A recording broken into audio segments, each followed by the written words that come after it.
नमस्कार दोस्तों, crime stories पर आज जो कहानी मैं आपको सुनाने जा रहा हूँ वो कहानी है हरियाणा के सोनीपत की। तो चलिए दोस्तों, कहानी को हम लोग शुरू करते हैं। हरियाणा के सोनीपत से 10 नवंबर 2021 की दोपहर करीब 3:30 बजे एक खबर वायरल हुई जिसने लोगों को सकते में डाल दिया। खबर ऐसी थी जिस पर भरोसा करना आसान नहीं था। दरअसल सोनीपत से रेसलर निशा दहिया की हत्या की खबर सुनकर लोग हैरान हो गए थे। खबर सिर्फ निशा दहिया की हत्या के बारे में नहीं थी, बल्कि निशा के साथ साथ उसके भाई और उसकी मां को गोली लगने की भी बात वायरल हुई थी। यही नहीं, इस खबर के जिस हिस्से ने लोगों के बीच दहशत मचा दी थी वो ये थी कि हत्या करने वाला कोई और नहीं बल्कि निशा की एकेडमी का कोच था। निशा दहिया की हत्या की खबर इतनी तेजी से वायरल हुई कि देखते ही देखते ये खबर टीवी चैनलों पर दिखाई जाने लगी। लोगों के लिए ये खबर इसलिए भी हैरान करने वाली थी क्योंकि हत्या के महज 2 दिन पहले ही निशा ने सर्बिया की राजधानी बेलग्रेड शहर में हुई अंडर 23 रेसलिंग वर्ल्ड चैंपियनशिप में कांस्य पदक जीतकर देश का नाम ऊंचा किया था।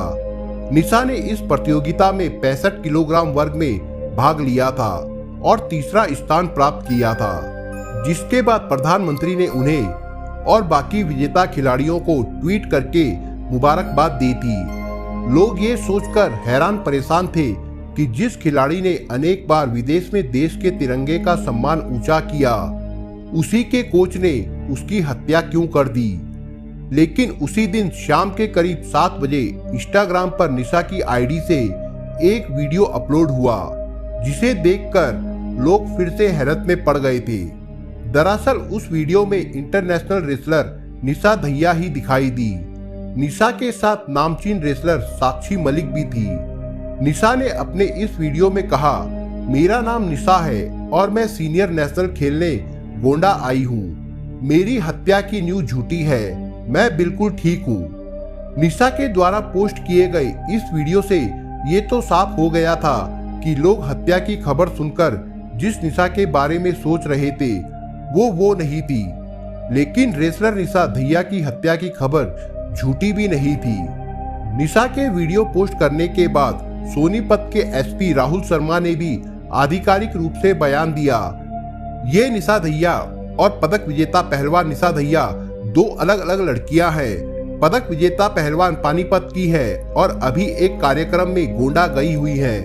अब लोगों के बीच सवाल ये था कि अगर इंटरनेशनल रेसलर निशा दहिया ने वीडियो पोस्ट कर अपनी सलामती की जानकारी दी थी तो वो कौन निशा थी जिसकी हत्या हुई। बाद में पता चला कि निशा दहिया नाम की जिस पहलवान की हत्या हुई है वो सोनीपत की रहने वाली है और वो विश्वविद्यालय स्तर की पहलवान है। 10 नवंबर 2021 के दिन हरियाणा के सोनीपत में एक छोटे से गांव खरखोदा में 21 वर्षीय निशा दहिया सुबह 10 बजे अपने गांव से 14 किलोमीटर दूर हलालपुर में पहलवानी की ट्रेनिंग के लिए घर से निकली थी। घर से निकलने से पहले उसने नाश्ता किया क्योंकि उसकी दिलचस्पी रेसलिंग में बहुत पहले से थी, तो वो घर से ट्रेनिंग के लिए निकलने से पहले भारी भरकम नाश्ता करके निकलती थी। हालांकि वो अक्सर अपने घर से ट्रेनिंग के लिए सुबह सुबह ही निकल जाया करती थी, लेकिन 10 नवंबर 2021 के दिन एकेडमी के कोच पवन कुमार ने उसे थोड़ा लेट बुलाया था। पवन अक्सर निशा को एक्स्ट्रा ट्रेनिंग के लिए अलग से बुला लिया करता था। उस दिन जब निशा घर से देर से निकली तो निशा की मां धनपति की चिंता उसके लिए बढ़ने लगी, लेकिन वो बेटी के प्रति ज्यादा चिंता न करते हुए अपने दैनिक कामों में व्यस्त हो गई। निशा का जन्म हरियाणा के एक छोटे से गांव में बेहद आम परिवार में हुआ। निशा के पिता दयानंद दहिया सीआरपीएफ के जवान है और इस समय जम्मू में तैनात है। पत्नी धनपति देवी के अलावा इनके 2 ही बच्चे थे, बेटा सूरज दहिया और बेटी निशा। निशा की दिलचस्पी पहलवानी में बचपन से ही थी। बचपन में स्कूल में दोस्तों के साथ उसके खेल भी उसी तरह के पहलवानी वाले ही हुआ करते थे, लेकिन उसकी दिलचस्पी को उड़ान 2 साल पहले ही उस समय मिली जब खरखोदा गांव के नजदीक हलालपुर गांव में पहलवानी के लिए कोच पवन कुमार ने एकेडमी खोली। उसने इसका नाम सुशील कुमार एकेडमी रखा।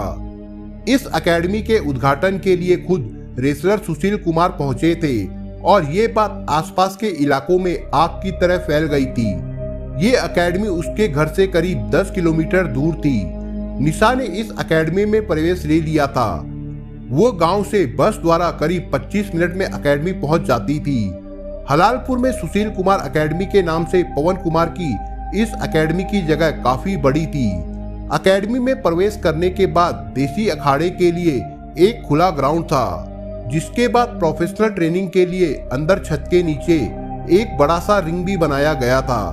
रोजाना की तरह निशा 10 नवंबर 2021 को भी एकेडमी पहुंची। एकेडमी पहुंचकर निशा ने देखा कि वहां बेहद कम ही लोग मौजूद थे, जिसमें कोच पवन, उसके कुछ दोस्त जिसमें सचिन दहिया और विक्रम थे, उसके साथ पवन की पत्नी सुजाता, पवन का साला अमित मौजूद था। वे सभी एकेडमी में खुले आसमान के नीचे आपस में बातचीत कर रहे थे। निशा को यह देखकर अजीब लगा कि उस दिन सुजाता भी एकेडमी में मौजूद थी, क्योंकि जब से एकेडमी खुली थी लगभग तभी से पवन की पत्नी सुजाता ने कभी भी एकेडमी में कदम नहीं रखा था। यही नहीं, पवन के वे दोस्त जो मुश्किल से कभी कभार ही एकेडमी में दिखाई देते थे, वो भी उस दिन वहां थे। ये सब देखकर निशा को दाल में कुछ काला होने की आशंका हुई, लेकिन फिर भी उन्हें अनदेखा करते हुए वो कोच के पास गई और बोली, जी सर जी, आज कौन सी प्रैक्टिस करनी है। पवन जो अपने दोस्तों के साथ बात कर रहा था, उसने निशा के सवाल का जवाब देते हुए कहा, पहले वार्म अप करना है, अपनी डेली एक्सरसाइज करके मुझे अंदर रिंग में मिलो। निशा ने बिना रेसलिंग सूट पहने अपने ट्रैक सूट में ही वार्म अप करना शुरू कर दिया। करीब आधे घंटे तक वार्म अप करने के बाद जब निशा अंदर रेसलिंग रिंग में पहुंची तो उसने देखा कि वहां पर उसके कोच के साथ उसके दोस्त सचिन और अमित भी मौजूद थे और उसी रूम के किनारे पत्नी सुजाता और उसका साला भी था। उन्हें देखकर निशा कुछ पलों के लिए घबरा गई, क्योंकि जब से उसने एकेडमी ज्वाइन की थी तब से उसे इस तरह से किसी ने भी नहीं घूरा था जिस तरह से उस दिन उसे बाकी लोग घूर रहे थे। निशा कमरे में अंदर आई तो पवन ने तेज आवाज में उस पर चीखना शुरू कर दिया। वो बोला, मैंने तुझे मना किया था ना किसी को भी बताने के लिए, फिर भी तेरा मुंह कैसे खुल गया बता। कोच की इस तीखी जोरदार आवाज सुनकर निशा कुछ पलों के लिए डर सी गई। वो एक ही जगह पर मानो पुतले सी हो गई थी, लेकिन कुछ पलों के बाद ही उसके दिमाग ने कोच से डरना छोड़ दिया था। निशा ने साहस दिखाते हुए इतने लोगों के बीच में अपने कोच का विरोध करते हुए कहा, क्या कर लेगा, एक तो ट्रेनिंग के बहाने मुझसे छेड़छाड़ करे है, ऊपर से सोचे है कि मैं तेरी शिकायत भी ना करूं। ये सुनकर पवन ने अपने कान झटके, जैसे मानो उसे अपने कानों पर यकीन ना हो रहा हो। उसने बिना निशा को जवाब दिए अपनी जेब से फोन निकाला, नंबर ढूंढा और अपने कान पर लगाया। दूसरी तरफ से फोन उठा तो पवन बोला, तुम्हारी बेटी की तबीयत खराब हो गई है, उसे एकेडमी से आकर ले जाओ। ये सुनकर निशा के दिल और दिमाग में एक तरफ गुस्सा उफान मार रहा था तो दूसरी तरफ वो डर भी रही थी कि अब आगे उसके साथ क्या होगा। दरअसल पवन ने निशा के घर पर फोन किया था, जो कि उसकी मां धनपति ने उठाया था। धनपति पवन की बात सुनकर अपनी बेटी की फिक्र में रोने लगी।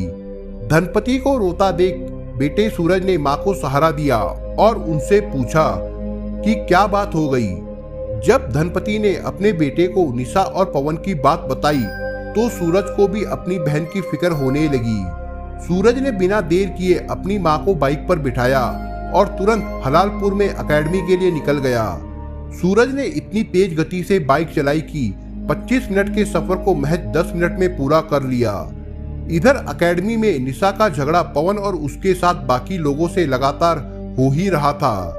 जब सूरज और धनपति एकेडमी पहुंचे और वे मेन गेट से अंदर घुसे तो उन्होंने कुछ ऐसा देखा जो कभी सपने में भी नहीं सोचा था। उन्होंने देखा कि निशा पवन और उसके बाकी साथियों से अपनी जान बचाने के लिए ग्राउंड में इधर से उधर भाग रही है। लेकिन तभी पवन ने जब धनपति और सूरज को एकेडमी में अंदर आते हुए देखा तो उसने निशा के पीछे भागना बंद कर दिया। उसने अपने कमर से पिस्तौल निकाली और निशा पर लगातार गोलियां दागनी शुरू कर दी। पवन का निशाना अचूक था। उसकी पिस्तौल से निकली गोली बेकार नहीं गई।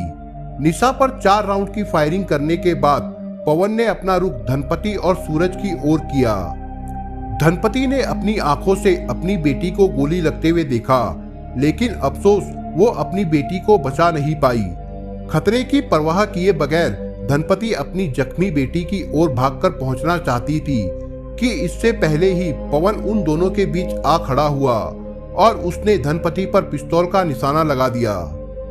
ये देखकर धनपति अपनी जान बचाने के लिए उल्टा भागने लगी, लेकिन पवन की पिस्तौल से गोली निकल चुकी थी, जो जाकर सीधे धनपति को लग गई। गोली लगने से धनपति जमीन पर गिर पड़ी। पवन को लगा कि वो भी मर जाएगी, लेकिन ऐसा हुआ नहीं। पवन की गोली से धनपति सिर्फ घायल हुई थी।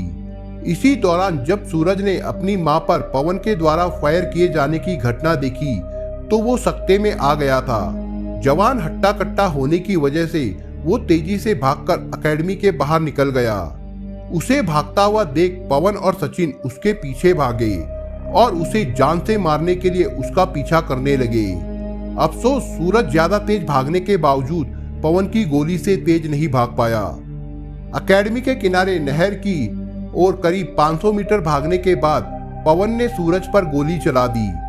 सूरज पर 3 राउंड फायरिंग करने के बाद बाइक पर सवार पवन और सचिन वहां से फरार हो गए। गोली लगने से सूरज की मौत हो गई। एक ही परिवार में 2 लोगों को जान से मारने और एक को जख्मी करने के बाद एकेडमी में सुजाता समेत बाकी लोग भी वहां से फरार हो गए।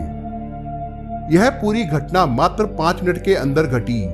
गोलियों की आवाजें सुनकर जब तक आसपास के गांव वाले एकेडमी तक पहुंचे, तब तक सभी आरोपी वहां से फरार हो गए थे। गांव वालों ने इसकी सूचना पुलिस को दी और स्थानीय पुलिस तुरंत मौके पर पहुंच गई। पुलिस ने घायल पड़ी धनपति को अस्पताल पहुंचाया, फिर सूचना वरिष्ठ अधिकारियों को दी। पुलिस ने कार्रवाई करते हुए पवन और उसके बाकी साथियों के खिलाफ हत्या की धाराओं में केस दर्ज कर लिया। इस घटना के बाद 10 नवंबर 2021 की रात को गुस्साए गांव वालों ने पवन की एकेडमी पर हमला कर दिया। हलालपुर गांव के निवासियों ने पीड़िता को न्याय दिलवाने की मांग करते हुए पवन की एकेडमी जलाकर राख कर दी। गांव वालों का इस कदर पवन की एकेडमी पर गुस्सा फूटना लाजमी था, क्योंकि पवन हलालपुर गांव में एक गुंडे के अलावा और कुछ नहीं था। यहां तक कि जिस जमीन पर उसने अपनी एकेडमी खोली थी वो उसकी खुद की नहीं थी, बल्कि उसके रिश्तेदार धर्मवीर की थी। लेकिन पवन ने जबरदस्ती हथियार के दम पर उनकी इस जमीन पर कब्जा कर लिया था, जिसका वो अपने रिश्तेदार को किराया भी नहीं देता था। गांव वाले पवन और उसकी हरकतों से बेहद परेशान हो गए थे। वारदात को अंजाम देने के बाद आरोपी फरार हो गए थे। इसकी सूचना हरियाणा पुलिस ने दिल्ली पुलिस को भी दे दी, इसलिए दिल्ली पुलिस भी अलर्ट हो गई थी। इसके लिए दिल्ली पुलिस ने अपने मुखबिरों को भी सतर्क कर दिया था। मुखबिरों की सूचना के आधार पर दिल्ली पुलिस की स्पेशल सेल ने पहलवान निशा दहिया और उसके भाई की हत्या के मामले में 12 नवंबर 2021 को 2 आरोपियों को दिल्ली के द्वारका इलाके से गिरफ्तार कर लिया।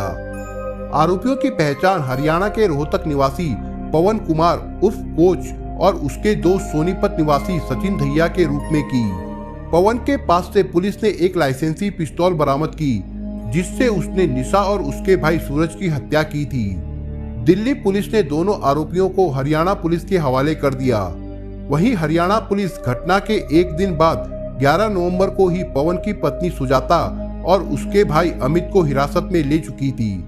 पुलिस ने अगले ही दिन इन दोनों को कोर्ट में भी पेश किया, जिसके बाद सुजाता को पुलिस ने 1 दिन की रिमांड पर लिया तो उसके साले अमित को 3 दिनों की रिमांड पर लिया गया।